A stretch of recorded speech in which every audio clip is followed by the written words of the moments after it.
até 3. O Ministério das Finanças não comenta. Junta-se agora em direto a este grande jornal, a partir dos estúdios do Porto, Domingos Azevedo, bastonário da Ordem dos Técnicos Oficiais de Contas. Muito boa noite, muito se tem falado sobre a justiça destas medidas, mas importa também perceber qual é o real impacto que estas medidas vão ter na vida dos portugueses e designadamente, ou nomeadamente, no impacto que vão ter nos funcionários públicos, ou seja, há o risco destas novas medidas anunciadas ontem por Pedro Passos Coelho, por exemplo, em que um dos subsídios está diluído no vencimento mensal, mas contribuir para que haja uma subida de escalão e, portanto, e que se pague mais impostos? Bom, antes de mais há que assinalar a falta de transparência de todo este processo. Ou seja, iniciou-se um processo em 2011, com uma situação do país extremamente negativa, pediu-se sacrifícios aos portugueses, não terminámos ainda 2012, mas ninguém pergunta. E o que é que aconteceu? Desse esforço que foi pedido aos portugueses em 2012, qual é o estado atual do país? O que é que resultou o seu sacrifício? Porque aquilo que realmente está a ser pedido tem aqui uma série de contradições, não só no âmbito político, mas no âmbito do bom senso, que não fazem sentido nenhum. A primeira das questões, eu penso que é interessante perguntar, e a despesa? Que foi feito à despesa? Então, até agora havia toda uma preocupação e alternativas de se diminuir a despesa, e tendo por esse efeito um reequilíbrio das contas públicas, é lógico que perguntemos: quanto é que se diminuiu a despesa no país? Quanto é que isso representou? Que critérios de seleção existiram para se manter as despesas atuais e que critérios existiram para se reduzir noutras áreas? Foi os hospitais, onde os mais pobres vão pagar as taxas, onde têm que pagar mais taxas de saúde? O que é que aconteceu? Nada disso nos é dito. O que nos é dito é, de uma forma, enfim, bastante violenta, diga-se em nome da verdade, muito violenta para os cidadãos, apenas uma coisa: paguem, e perdoem-me a expressão, como diz o nosso povo, e não bufem. Eu acho que devem pagar, parece que estamos condenados a pagar, mas pelo menos deixem as pessoas bufar à vontade, porque as pessoas parecem que estão todas medrosas, já que ninguém tem tão pouco coragem de contestar ou de questionar este tipo de coisas. Os portugueses parece que todos levaram uma injeção de comodismo e hoje já não são capazes de reagir a estas questões. Porque eu pergunto, que lógica é que tem que sejam os trabalhadores, por conta de outrem, a pagar a competitividade das empresas? E por vezes custos supérfluos que há nessas empresas. E por vezes processos produtivos que não correspondem aos objetivos da própria empresa. E, perdoem-me que eu faça uma pergunta: e que é que dão em troca desse esforço que fazem ao trabalhador? Dão-lhe apenas a promessa de que vai manter o emprego? Mas esse ele trabalha. Mas eu tenho sérias dúvidas até dos resultados. Já o escrevi o ano passado, mas continuo a ter sérias dúvidas dos resultados destas medidas que se anunciam. Porque, é assim, quem produz, as fábricas produzem para vender. E para vender tem que ter quem lhes compra os produtos. E se nós estamos a retirar dinheiro às pessoas, eu pergunto, então os centros de produção vão vender a quem? Se as pessoas não têm dinheiro para comprar. Eu acho que há aqui todo Está, portanto, em causa, está no seu ponto de vista, então, também em causa o poder de compra dos portugueses, que fica, de facto, vamos ser realistas vamos ser realistas. E não vale a pena vir-nos dizer apenas que as exportações vão salvar isto tudo.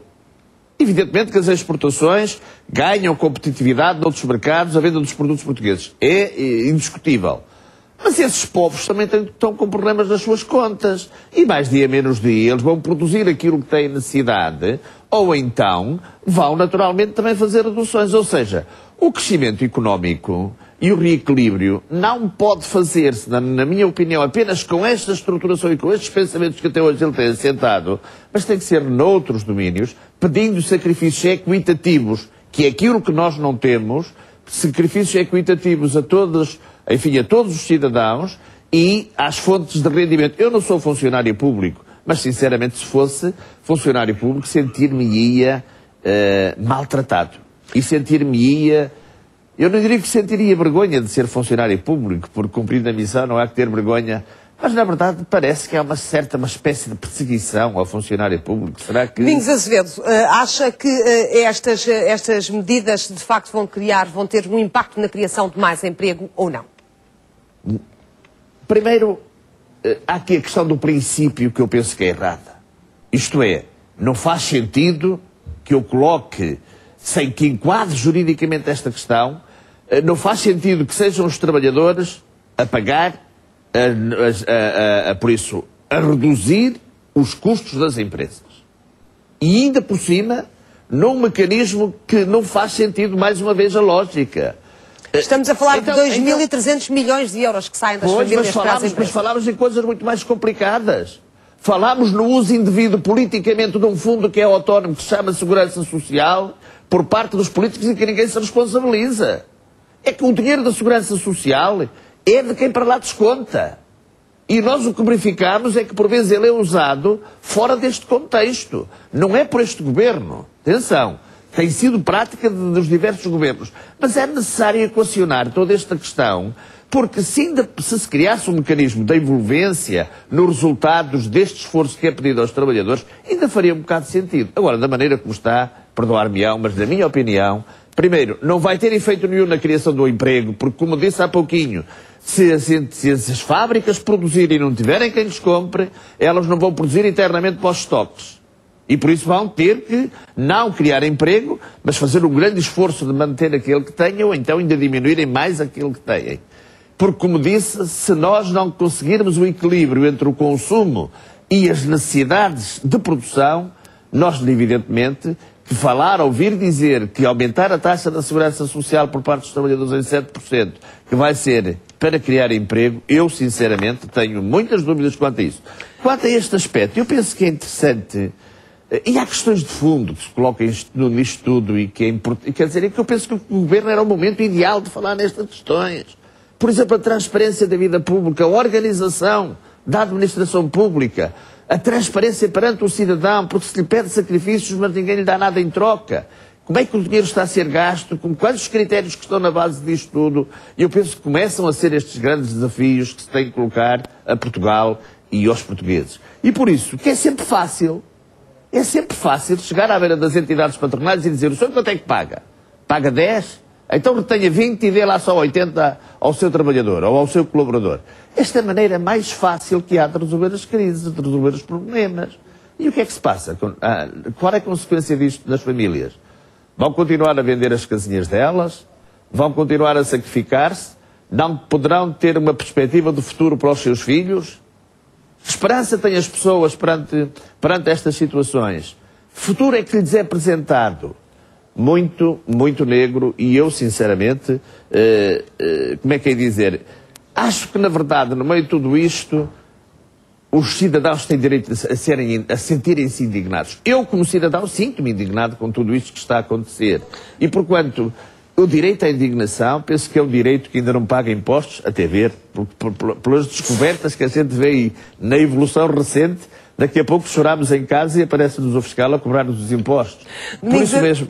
Domingos Azevedo ainda há pouco falava do que é ser funcionário público e dos sacrifícios que são pedidos aos funcionários públicos. Desta vez, ao que tudo indica, estas medidas também serão para ser-se aplicadas aos funcionários do privado. Eu perguntava-lhe, os funcionários do setor privado, e que são muitos, que ganham ordenados entre os 500 e os 1.000 euros, o que é que representa em valor real estas novas medidas? Que perda é que isto representa para estas famílias? Para efeitos, o que representa é que, por exemplo, uma pessoa que ganha 1.000 euros, até agora descontava 11% deste valor, ou seja, 110 euros, e agora vai passar a descontar 180.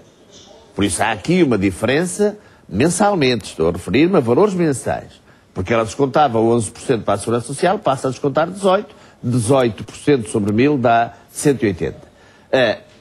Os efeitos que isto tem, por isso a pessoa vai ver o seu rendimento mensal reduzido de 70 euros. Só neste aspecto que eu estou a referir. Ora, se uma pessoa hoje tem 485 euros de remuneração mínima mensal garantida neste domínio, nós acabamos por ter um líquido inferior à própria remuneração mínima.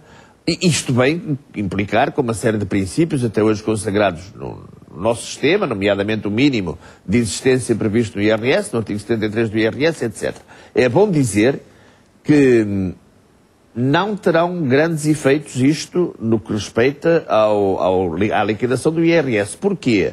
Porque a pessoa vai ver reduzido do seu rendimento mais 7% para a Segurança Social, mas se não for alterada, eu digo se não for, porque se calhar ainda vai alterar, mas se não forem alteradas as regras que até hoje são aplicáveis às deduções específicas, todo este valor pode ser dedutível ao rendimento. Por isso...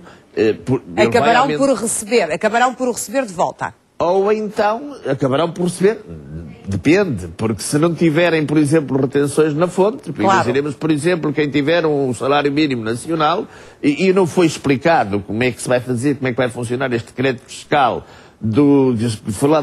mencionado pelo Sr. Primeiro-Ministro, aqueles que não tiverem retenção na fonte não terão este reembolso. Ou melhor dizendo, não terá efeito nenhum no seu IRS este montante. Agora, aqueles que, enfim, que têm imposto a pagar, este aumento da Segurança Social vai-lhes ser deduzido, espero pelo menos que se respeitem estas regras. Agora, como estava a dizer, a solução encontrada, e até a forma como ela foi feita, é uma forma desrespeitosa para com as dificuldades das pessoas. Porque as pessoas têm realmente dificuldades. E quem está no campo, quem está no terreno, eu que lido com as empresas todos os dias, nos meus escritórios, vejo bem as dificuldades que as pessoas passam. Vejo bem que muitas vezes quem tem, por exemplo, outras profissões, está a introduzir nos seus negócios dinheiro dos seus próprios vencimentos, das suas próprias remunerações, só para manter, na esperança de manter as atividades. E estas pessoas, evidentemente, que terão a vida mais dificultada a partir daqui? Evidentemente que sim. Evidentemente eu penso que terão, sinceramente, uma vida mais dificultada e vamos lá ver o que é que vem, enfim, em termos de IRS, em termos do Orçamento do Estado, para ver o que é que esse famoso reenquadramento de escalões virá trazer-nos, porque, com toda a sinceridade, penso que o que nos vai trazer é reajustamentos no sentido de uma maior incidência de imposto nos baixos escalões. E porquê nos baixos? É bom que isto seja dito. Porque é, de facto, onde enquadra o grande volume, o grande grosso dos contribuintes no âmbito do IRS, é sensivelmente até ao quarto escalão. E a partir daí o que é que poderá acontecer? Quem estiver acima? Ora bem, mas quem estiver acima hoje já está tributado com valores muito elevados. Mas é importante dizê-lo que no cômputo global do imposto, o montante total arrecadado pelo imposto acaba por ter pouca significância. Quer dizer, se eu incidir 50 cêntimos, por exemplo, por agregado familiar, nos contribuintes que estão na taxa marginal, isto não representa absolutamente nada. Só 10 mil, ou 20 mil, ou 40 mil, ou 100 mil contribuintes não representa nada. Mas se eu colocar 50 cêntimos de acréscimo... No grosso da população, dos contribuintes? Por exemplo, nos escalões que abrangem, imaginemos, por exemplo, 3 milhões de contribuintes, os contribuintes do IRS são 4 milhões 730, eram em 2010, o último ano que se conhecem as estatísticas, mas se eu fizer 50 cêntimos, por exemplo, em 3 milhões, ou já está a ver o que é que estamos a falar. Estamos a falar já em muito dinheiro, exatamente porquê? Porque o universo abrangido é um universo muito grande, quando o universo abrangido pelos grandes rendimentos é um universo mais pequeno. Domingos Azevedo, agradeço a sua presença neste grande jornal. Muito boa noite. Muito boa noite. O Ministro Mota